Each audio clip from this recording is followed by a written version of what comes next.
C'est sur ce pont que Jean-François, un étudiant de 20 ans, a été blessé à l'œil jeudi. En signe de soutien, ses camarades brandissent ses masques de plongée quand d'autres repeignent la passerelle.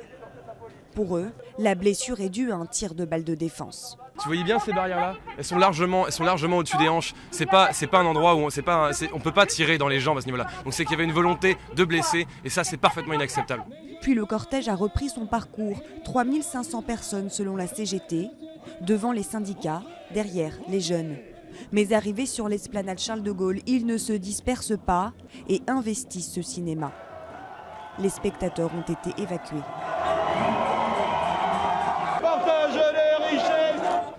À Marseille, président, ministre et MEDEF cristallisent le mécontentement. Le cortège s'était lancé vers 10h30 avec pour mot d'ordre le retrait de la loi travail. Une mobilisation de plus jusqu'à ce que ce gouvernement finisse par entendre et comprendre qu'il faut retirer cette loi. Et on ne bougera pas et on continuera tant que ce n'est pas fait. Bon, il y a la loi El Khomri, mais il y a l'accumulation de mesures austéritaires et de lois rétrogrades qui ont été prises depuis le début du quinquennat. Là, il y a une forme de ras-le-bol. À Lyon, c'est sous la pluie que les manifestants ont défilé.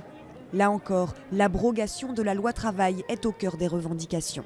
On manifeste, on a fait notre mécontentement et notre désaccord complet avec ce type de loi qui non seulement ne créera pas d'emplois, mais au contraire va en détruire énormément. Le débat sur le projet de loi travail débutera mardi à l'Assemblée nationale.